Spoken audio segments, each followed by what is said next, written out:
Herman has said that there are somewhere deep, dark in the mind, there's a closet with 10,000 hidden personalities.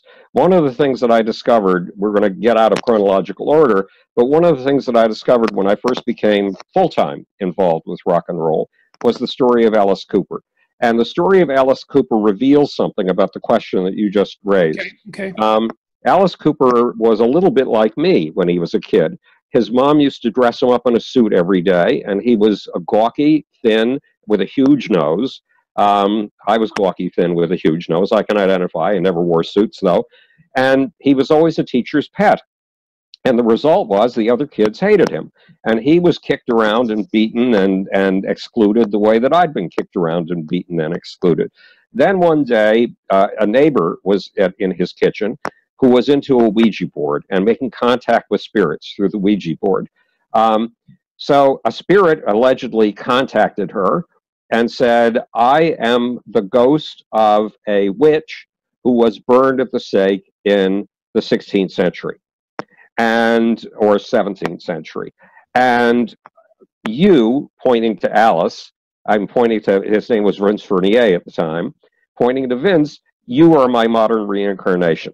And my name is Alice Cooper. Now, when Vince Fournier went on stage in a dress with mascara at a high school talent night for the very first time, playing his own music, chopping up baby dolls with an axe, which is the more real person? Vince Fournier, the shy little kid dressed up in a suit who gave apples to his teacher, or Alice Cooper, the person on stage who comes to life with an ecstatic identity that makes him a surfer on the back of those mass passions, those mass exhilarations that make the forces of history? Well, Alice, of the two, they're both real people. And they're both inside of Vince Fournier.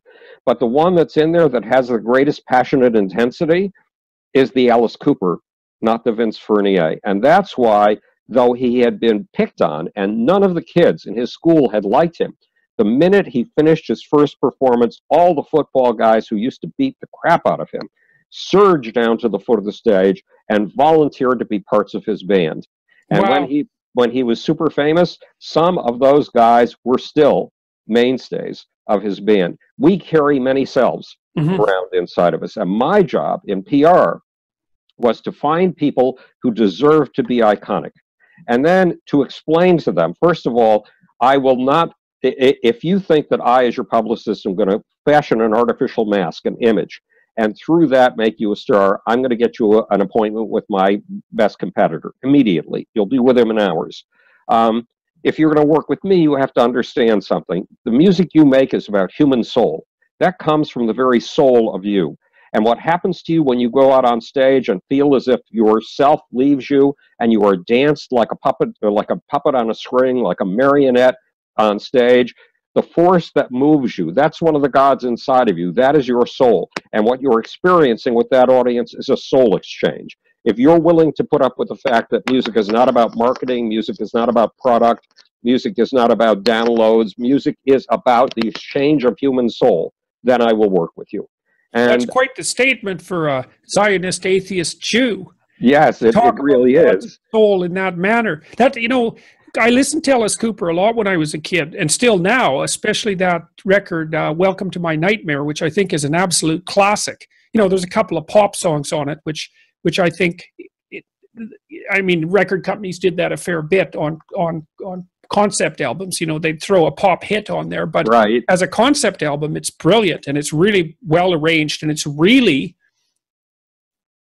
like not horrifying exactly, because that's not exactly right, but it's unbelievably dramatic, I would say, and theatrical in the best way. And I really think it's a work of genius, that Welcome to My Nightmare. So, and I had no idea that was Alice Cooper's background, although I did hear that he was the child of a minister. Is that also correct? Oh, no. His father was in the aerospace industry in Arizona.